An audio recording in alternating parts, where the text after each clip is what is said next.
Dear students, good morning. Welcome to online class. Today, in this video, I am going to tell you some more important question answers. What are hell and heaven referred here? Hell and heaven are referred to the state of mind.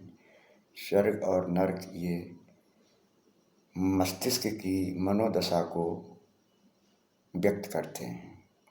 What kind of behavior do the adults show? वयस्क लोग किस तरीके के व्यवहार को show करते हैं. Adult show the behaviour of hypocrisy. Adult जो है हाइपोक्रेसी का behaviour. Hypocrisy means they express their good feelings but reality they are not so. That is known as hypocrisy. How do the adults seem to act? Adult किस तरीका का व्यवहार करते हुए दिखाई देते हैं, प्रतीत होते हैं. The adult seem to act out of jealousy and hate. वयस्क लोग ईर्ष्या और नफरत का व्यवहार कार्य करते हुए दिखाई देते हैं. With what does the poet associate the adulthood. कवि वयस्क की उम्र को किससे जोड़ता है. The poet associate the adulthood with individuality. कवि जो है वयस्क की उम्र को व्यक्तिवाद से, मतलब व्यक्ति अपने बारे में ही केवल सोचता है. Next question, what do we not have in childhood. बचपन में हम लोगों के पास में क्या नहीं होता है. We do not have our thoughts in our childhood. बचपन में हमारे पास शुद्धता और अज्ञानता होती है, जिसकी वजह से हमारे अपने खुद के थॉट्स नहीं होते हैं. Where can one find once lost childhood. एक व्यक्ति अपने बचपन को कहाँ प्राप्त कर सकता है. One can find once lost childhood in face of a child. एक व्यक्ति अपना जो बचपन है वो किसी बच्चे के फेस पर प्राप्त कर सकता है.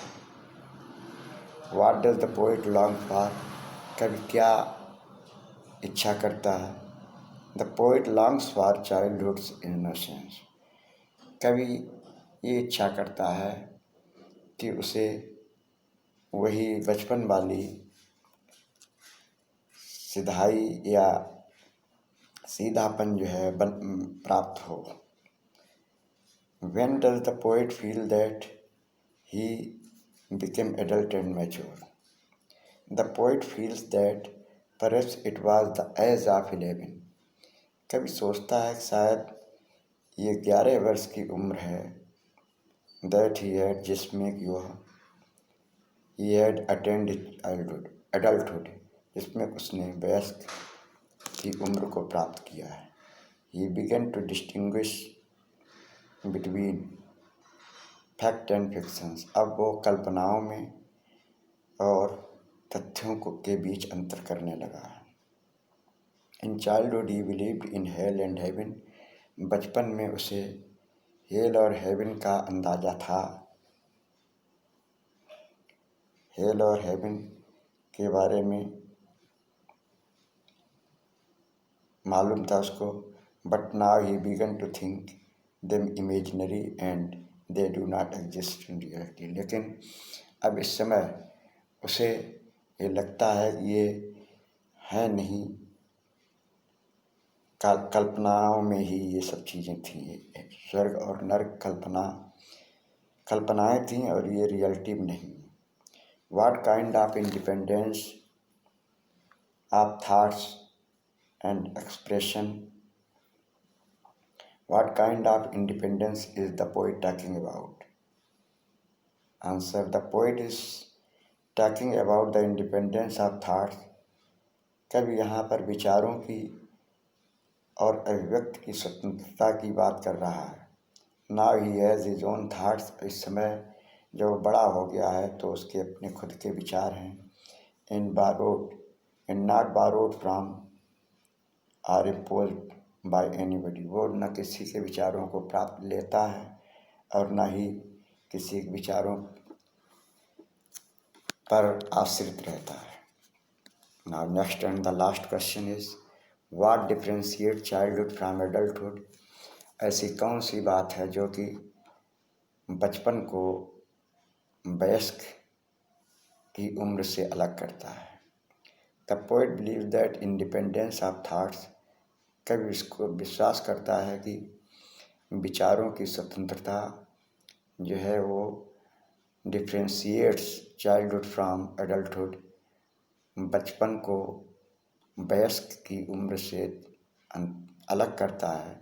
In childhood a person is under the impression of others, बचपन में बच्चा जो है दूसरों के प्रभाव से प्रभावित होता है। He can not differentiate in right and wrong, वो सही और गलत में अंतर नहीं कर पाता है। बट इन एडल्टहुड, लेकिन अपनी वयस्क की उम्र में जब बड़ा हो जाता है तो reasoning downs upon him making him mature, और तर्क शक्ति जो है उसको आ जाती है और यही उसे मैच्योर बनाती है।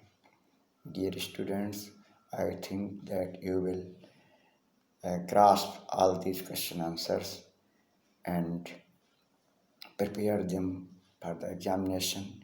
We will meet with new topic in the next video. Till then, goodbye. Have a nice day.